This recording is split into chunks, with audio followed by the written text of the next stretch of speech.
Matthieu chapitre 21, au verset 14 et 15. Des aveugles qui étaient dans le temple et des boiteux, la Bible nous dit, s'approchèrent de lui dans le temple et il guérit.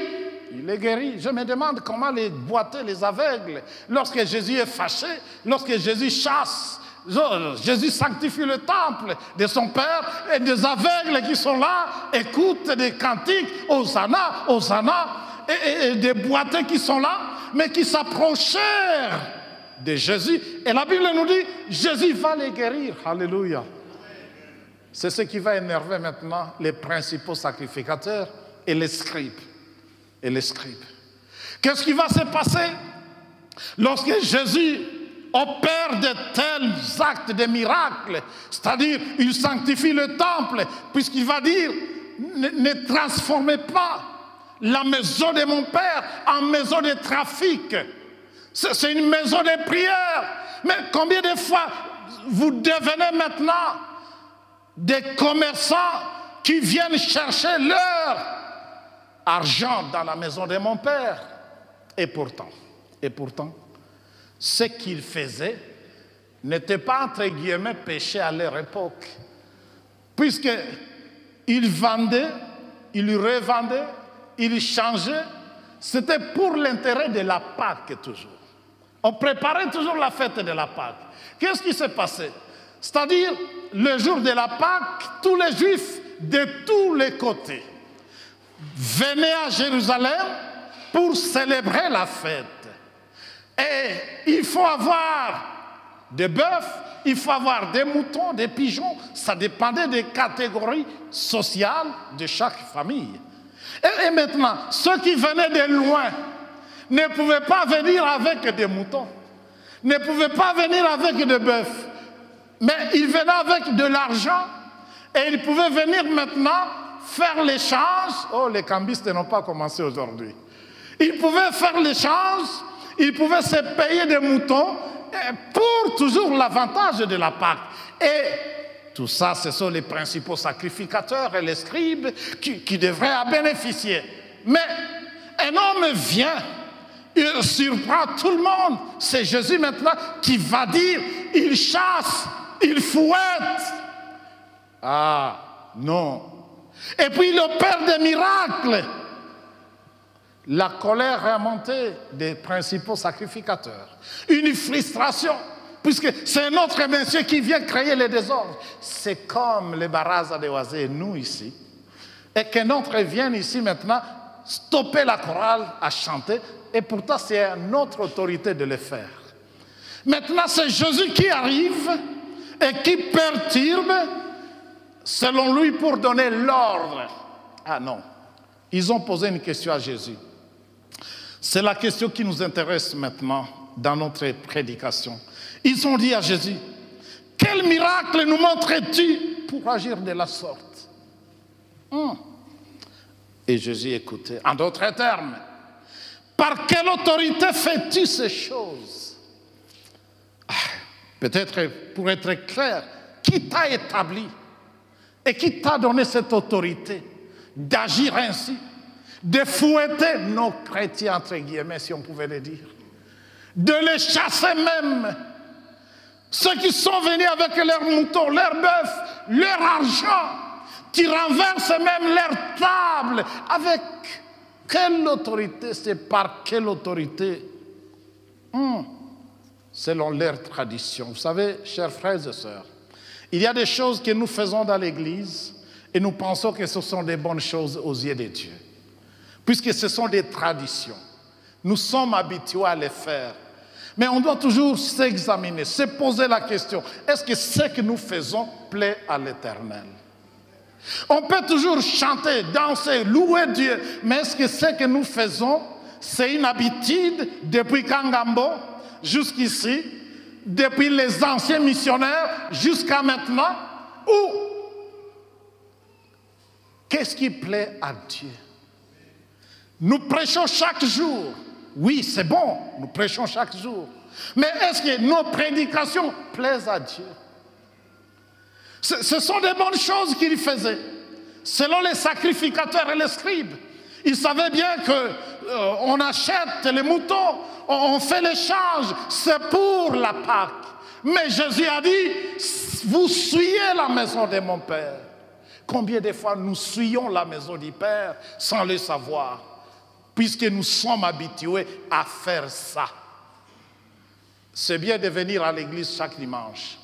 Mais si vous y allez chaque dimanche pour nous montrer vos vêtements, vos souliers de catch, on va vous fouetter aussi comme ce jour-là. Ces jours-là. Et c'était ça la question maintenant. Ces gens se posent la question. Mais Jésus, quel miracle nous montrais-tu pour agir ainsi? Ce qui m'étonne curieusement, Jésus ne tarda pas à donner la réponse. On lui demande un miracle, on lui demande ainsi, et lui réagit rapidement. Et pourtant, lorsque vous lisez Marc chapitre 8, le verset 11 à 13, les pharisiens posent à Jésus une question. Fais-nous un miracle, montre-nous un miracle. Jésus va dire, non, je ne fais pas un miracle. Pas seulement ça, même dans Matthieu, il y a d'autres textes. Lorsqu'on demande à Jésus de faire des miracles, d'opérer des miracles, comme il savait que c'était toujours des pièges de ces pharisiens, Jésus va dire non, je ne fais pas un miracle. Dans Matthieu 16, par exemple, il refusa aussi de faire un miracle. Du verset 1 à 4, les pharisiens et les sadducéens abordèrent Jésus et pour l'éprouver, lui demandèrent de leur faire voir un signe venant du ciel. Jésus va répondre, une génération méchante et adultère demande un miracle. Il ne lui sera donné d'autre miracle que celui de Jonas. Et puis, Jésus les quitta et s'en alla. Mais ce qui me surprend ici, Jésus ne tarda pas à donner les miracles. Il dit non, je vais vous donner les miracles. Mais quel est ce miracle que Jésus va donner? Il va dire à ces gens maintenant, détruisez ce temple et je le relèverai en combien de jours? En 3 jours. Ah. Jésus, détruisez ce temple, je le relèverai en 3 jours. En termes clairs, détruisez ce temple, je le rebâtirai en 3 jours. Ah, les sacrificateurs et les scribes, ils ont dit non, Jésus, ce n'est pas possible. Ce temple que vous voyez, il a fallu combien d'années? 46 ans pour le bâtir. Et toi, tu nous dis en 3 jours. Non, non, ce n'est pas possible. Ces gens savaient bien l'histoire du temple, comment on doit construire les temples. Même si on se réfère au temple de Salomon, mais ça a pris aussi 7 ans avec 6 mois. Donc, ce n'était pas possible. Mais Jésus voulait montrer à ces gens une autre chose. Je donne ce miracle puisque ça donne l'occasion, ça ouvre la voie, ça donne la révélation maintenant de la mission qu'il avait sur la terre. Ailleurs, il lui refusait les miracles. Il ne donnait pas les miracles. Mais lorsqu'on lui pose cette question, mais montrez-nous un miracle pour que tu puisses agir ainsi ou de la sorte, il trouve que c'était l'occasion maintenant. Son temps était arrivé d'annoncer maintenant sa mort et sa résurrection. Et voilà maintenant, il va donner cette révélation qui ne sera pas comprise. Vous savez, Jésus, il est formidable. Il ne réagissait pas n'importe comment. Et même aujourd'hui, vous pouvez demander un miracle à Dieu, Nanakui Mayo. Rappelez-vous les jours à Cana. Il y a mariage, on invite Jésus, sa mère et toute sa délégation. Et le vin est fini. Et maintenant on vient dire à la mère de Jésus, le vin est fini. Et quand la mère va dire, le vin est fini, il faut encore. Il va dire comment? Qu'y a-t-il entre moi? C'était ta prédication, n'est-ce pas, hein? Estella. Qu'y a-t-il entre moi et toi? Mon heure n'est pas encore arrivée. Chaque miracle de Dieu s'opère au temps de Dieu. Ça, il faut bien retenir. Dieu ne nous donne pas les miracles puisque nous les voulons à ce moment-là. Mais Dieu donne un miracle puisqu'il se retrouve des gens dedans et sa gloire va se manifester aussi dans ce miracle. Là où il n'y a pas la part de Dieu dans un miracle, vous ne l'aurez jamais. Donc, à chaque miracle, Dieu se rassure que mon temps est arrivé et je vois aussi ma gloire dedans. Vous savez que Dieu, lui, est le maître des temps et des circonstances. Lui-même avait créé les cieux et la terre. Lui-même va créer aussi la nuit et le jour, ou je dirais la lumière et les ténèbres.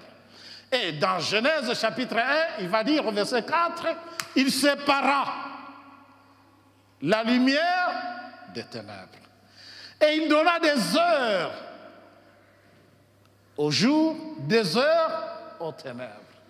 Mais Dieu, lorsque vous lisez Josué chapitre 10, lorsqu'il y a le combat entre Israël contre les Amoréens, Josué va faire une prière et va dire, Éternel, arrête le soleil pour que je puisse continuer à frapper fort les Amoréens.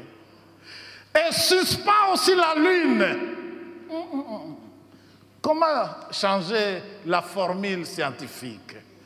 Mais puisque Dieu trouve son intérêt, sa gloire dans cette formule, la Bible nous dit, Dieu arrêta le soleil. Dieu suspenda aussi la lune jusqu'à ce que le peuple des Amoréens fût anéanti. Ah, ma prière, que Dieu puisse bouger les aiguilles de son horloge pour arrêter ta souffrance. Que Dieu puisse avancer l'heure de ton miracle. Tu deviens impatient et tu as besoin que Dieu bouge un peu et bouge un peu les aiguilles de son horloge. Il peut le faire. Il peut le faire. Et voilà ce message, il va dire, le miracle que je vous donne, c'est détruisez. Détruisez maintenant. Et après 3 jours, je le relèverai. Il n'a pas tardé à donner cette réponse, bien qu'on voulait douter de son autorité. Mais à la réponse de Jésus, les sacrificateurs et les scribes firent confit, puisque eux, ils avaient leur interprétation qui ne tenait pas. Les explications des jours, il a fallu 46 ans, il a fallu, mais ce n'était pas ça, ce n'était pas ça, ce n'était pas ça. Et voilà maintenant, les sacrificateurs humainement pouvaient avoir raison, puisque tout bâtiment solide et qui doit durer, normalement doit avoir beaucoup d'états de construction. Je m'imagine ce temple et la source, on pensait les construire dans 5 ans. Mais on est au-delà de 5 ans.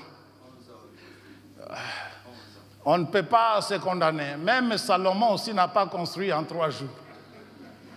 Le temple de Salomon, ça lui a pris 7 ans et 6 mois. La source, ils ne sont pas encore en retard. Alléluia. Oui. Mais ces gens quand même pouvaient avoir raison, puisqu'il n'est pas possible de construire un temple d'une grande taille en 3 jours. Non, en 3 jours, non. Mais la question maintenant, que voulait dire Jésus par sa réponse? Qu'est-ce qui s'est caché dans sa réponse? Vous savez bien, Jésus, à chaque fois, lorsqu'il parlait en parabole.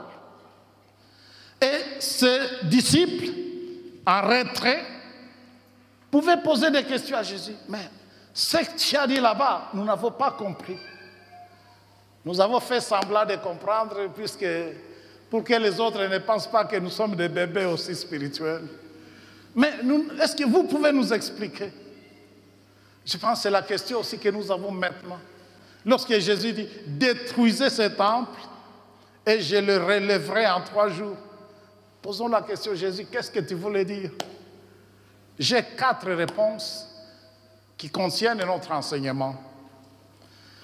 La première réponse et le premier enseignement se cache dans le texte que j'ai lu, mais au verset 21.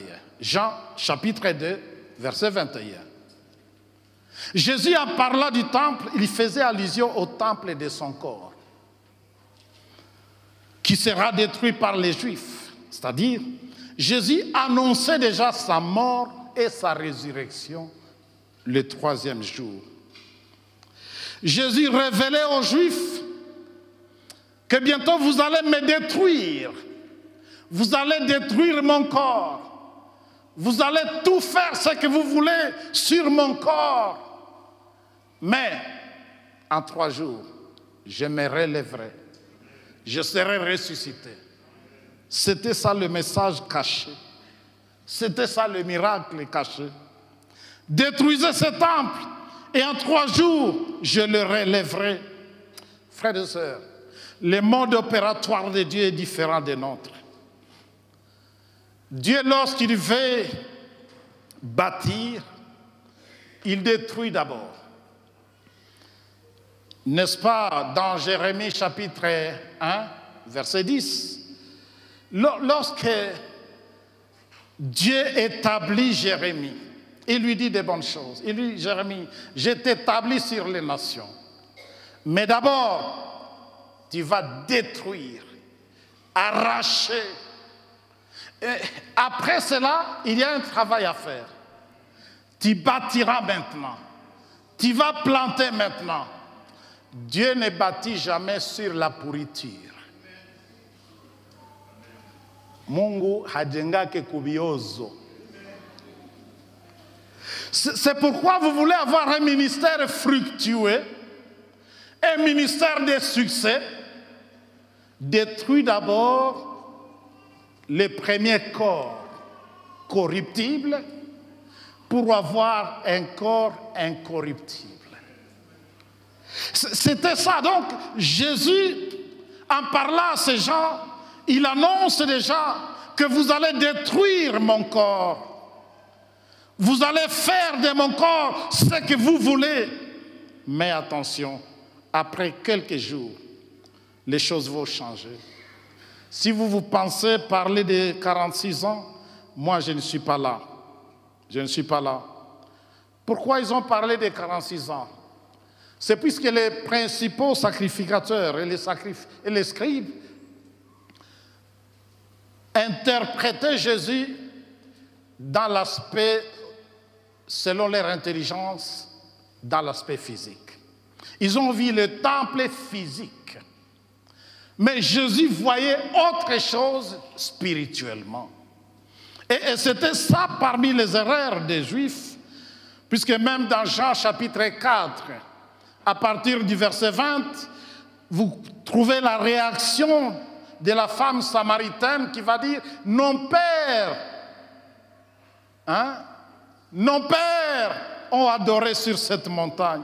Et vous dites, vous, que le lieu où il faut adorer est à Jérusalem. » Mais Jésus va dire « Mais l'heure vient, et elle est déjà venue, où les vrais adorateurs adoreront les pères en esprit et en vérité. Ce sont là les adorateurs que le Père demande. » La deuxième fausse interprétation de ces Juifs était que quelqu'un qui dit qu'il va détruire le temple, d'abord il a commencé à fouetter les gens dans le temple, à les chasser dans le temple. Puis il ajoute autre chose, il dit détruisez ce temple. On considérait ça comme une abomination, un sacrilège, profanation.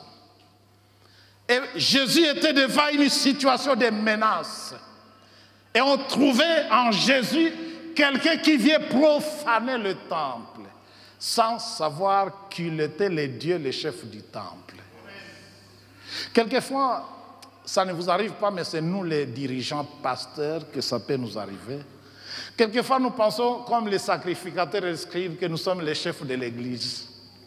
Et nous pouvons agir comme les grands chefs de l'Église. Mais nous oublions qu'il y a le grand chef de l'Église, qui est Jésus-Christ. Qui, s'il se fâche, il peut chasser à partir du berger, les conseils et tout le monde. Mais que la grâce de Dieu soit avec nous, qu'il ne nous chasse pas, qu'il ne nous fouette pas. Alléluia. Oui. C'était ça leur interprétation, leur façon d'agir. Donc, ils ont même, lorsque vous lisez Matthieu chapitre 26, le verset 60 à 61, lors du procès contre Jésus, on va charger Jésus dans les accusations. Cet homme, il a dit d'abord qu'il peut détruire même le temple. Ce qui est une infraction chez les Juifs. Ce qui est inacceptable. Donc il mérite aussi la condamnation. C'était une mauvaise interprétation. Une mauvaise interprétation. Et pourtant, Jésus juste voulait parler à ces gens autre chose. Pour montrer, vous allez détruire mon corps. Je vais mourir, mais après, je serai ressuscité. Deuxième enseignement. Qu'est-ce que Jésus voulait nous dire dans ça?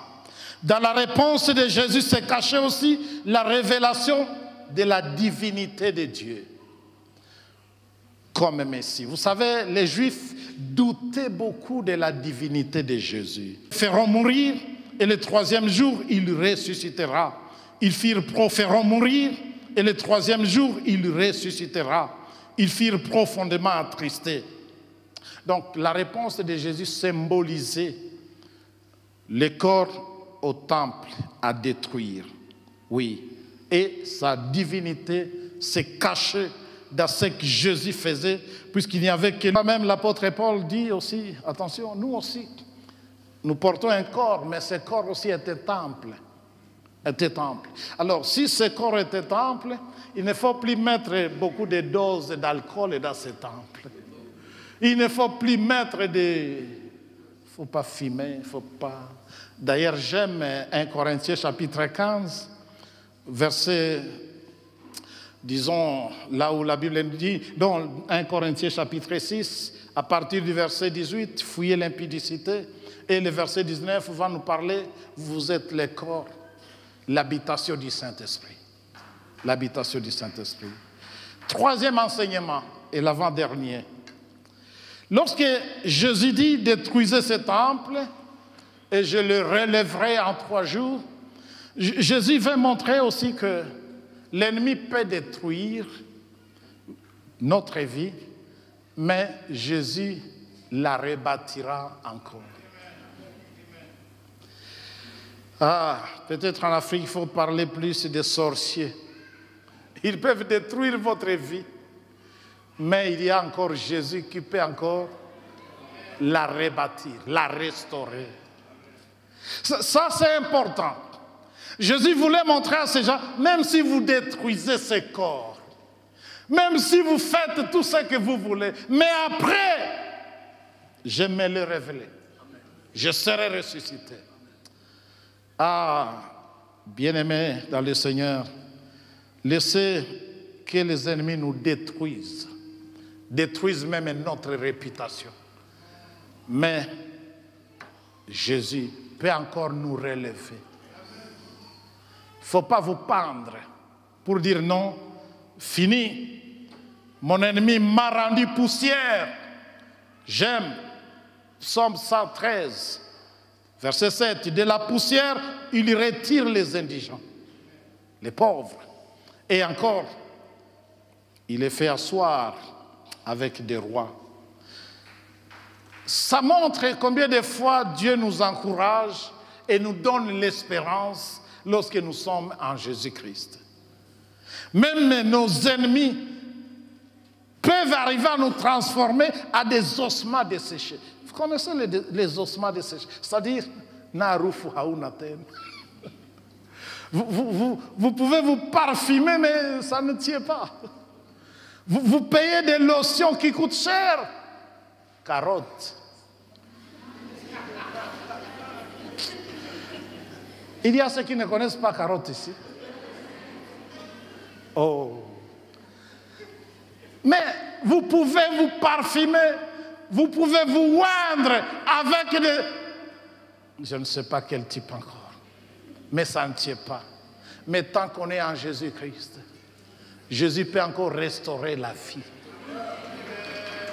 L'ennemi peut vous ravir ce que vous avez, même votre honneur, même votre dignité.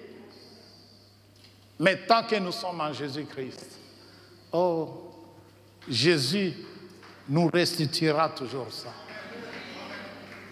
Alléluia. Ça, c'est Jésus que nous aimons. C'est pourquoi il ne faut pas vous pendre, puisque la vie continue. Et tant qu'on est en Jésus-Christ, ça continue bien. L'ennemi peut vous rabaisser, vous rabaisser, vous rabaisser plus bas niveau. Plus on vous rabaisse, plus Dieu aussi vous relèvera. Plus haut, plus haut, plus haut comme l'aigle. Quatrième enseignement, et je finis par là. Lorsque Jésus répond à ces gens, détruisez ce temple et je le relèverai en 3 jours, qu'est-ce qu'il voulait encore dire? On lui a posé la question, montrez-nous le miracle, et lui donne le grand miracle. Pour Jésus, le grand miracle, c'est le passage de la mort à la vie. Donc, le salut. Là, je vous complique, puisque pour d'autres, le grand miracle, c'est le mariage. Le grand miracle, c'est la Jeep poukou poukou. Pour d'autres, le grand miracle, c'est avoir une villa. Non. Jésus donne le grand miracle ici, puisqu'on lui donne, montrez-nous le miracle, pour que nous sachions réellement que Dieu a mesure d'agir de la sorte. Et lui va répondre maintenant, détruisez ce temple, je le relèverai en 3 jours. Cela signifie, détruisez mon corps, enterrez mon corps, et je me le révélerai le 3e jour. C'est pourquoi, lorsqu'on nous pose la question, mais pasteur, pourquoi vous aimez toujours, lors du baptême, nous plonger? Et quel est le sens de ce baptême par immersion? Ça a un sens. Non seulement puisque Jésus était plongé dans le Jourdain, mais il y a un message. C'est un témoignage pour dire, nous mourrons avec Jésus. Nous nous sommes enterrés avec lui pour que nous puissions ressusciter avec Jésus. C'est ça le message. Et qu'est-ce qui se passe maintenant? Ce n'est pas le même corps qu'on enterre qui sera ressuscité. Hein?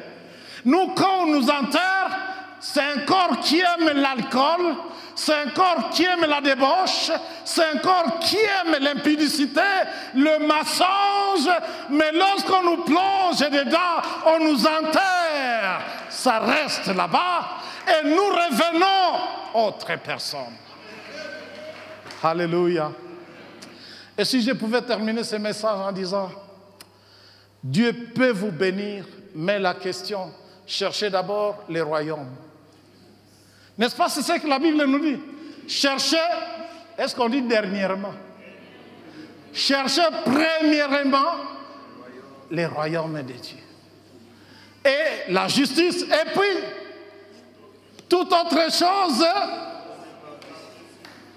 Qu'est-ce que cela signifie? Cela signifie que lorsque nous sommes avec Jésus, lorsque nous avons cru en Jésus-Christ, les autres miracles maintenant viennent. Lorsque nous lisons Marc chapitre 16, versets 16 et 17 et 18, on peut dire, celui qui croira et qui sera baptisé sera sauvé. Et je continue au verset 17, voici les miracles qui accompagneront ceux qui auront cru. En mon nom, ils chasseront les démons, ils parleront de nouvelles langues, ils saisiront des serpents. S'ils boivent quelques breuvages mortels, il ne leur fera point de mal. Ils imposeront les mains aux malades et les malades seront guéris. Tu veux la guérison. Maintenant, on te dit, si tu crois, toi aussi tu imposeras les mains aux malades et les malades seront guéris. Et Matthieu 6, 33, cherchez premièrement le royaume et la justice de Dieu. Et toutes ces choses vous seront données par-dessus. Les maisons, les enfants, le mariage, l'argent. Alléluia. Mais il faut d'abord détruire son corps. Il faut d'abord détruire ce premier temple pour que ça soit rebâti autrement. N'est-ce pas dans 1 Corinthiens chapitre 15 au verset 50 à 53, la Bible nous dit bien, il faut que ce corps corruptible revête l'incorruptibilité. C'est important. C'est important. Que signifie de revêtir d'un nouveau corps? En d'autres termes, c'est le passage de la mort à la vie. Et c'est ça le sens de la Pâque. Quand nous parlons de la Pâque, c'est le passage de la mort à la vie. C'est le passage de l'esclavagisme à la vie libre. Et cette vie libre, nous l'avons en Jésus-Christ. À d'autres sens, c'est être né de nouveau. C'est là où Nicodème va poser des questions. Moi, je suis vieux, Jésus. Mais comment expliquer, moi, vieux, je peux encore entrer dans le sein de ma mère et renaître de nouveau? Il va dire, tu n'as pas bien compris. Certains aussi sont ici, n'ont pas bien compris. Ils sont vieux dans leur mariage. Mais leur mariage ne marche pas toujours. Il faut que vous naissiez. Ils sont vieux dans l'église, beaucoup d'années, mais pas de changement. C'est là où j'aime l'apôtre Paul. Il utilise des termes faciles. Lui va dire maintenant, celui qui est en Jésus-Christ devient une nouvelle créature. Les choses anciennes sont passées. Toutes choses. Waouh. Ceux qui essaient d'atténuer, ils disent non, tango mtoto wa kwanza tu. Dans la vie, il faut faire l'évaluation. Comment nous étions hier? Où sommes-nous aujourd'hui? Où sommes-nous aujourd'hui? Les anciennes choses doivent rester. Doivent rester. Lorsque nous mourrons avec Christ et nous nous faisons enterrer avec Christ, il ne faudrait pas qu'on ressuscite avec le diable. On dirait que d'autres dans l'eau, ils reviennent avec le diable. Et pourtant, de l'eau, on doit ressusciter avec Christ. Que Dieu bénisse ta parole. Amen. Amen. On peut chanter un peu l'oiseau. Alléluia. Nous chantons avec l'oiseau. Là, c'est un cœur de votre choix. Souvent, je vous impose des cantiques. Aujourd'hui, c'est de votre choix. Et l'Église saura si c'est moi qui choisis bien ou c'est vous. Tenons-nous debout alors.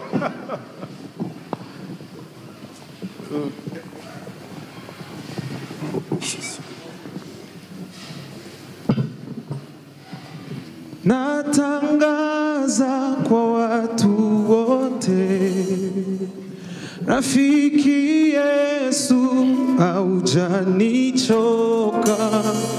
roho yangu inatulia, hatua mpya unanipeleka,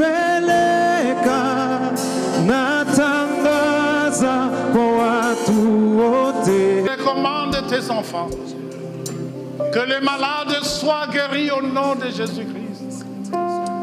Oui, que ceux qui ont les cœurs brisés pour des événements malheureux puissent recouvrer encore la joie, la guérison. Oh, tu es le Dieu des miracles, le Dieu qui agit en son temps. Merci Seigneur, car tu nous aimes. Fixe ton regard sur tes enfants. Que ta protection soit sur nous, nuit et jour, et que ta grâce nous accompagne. Que ta gloire nous couvre tous. C'est avec action de grâce que nous acclamons le Seigneur.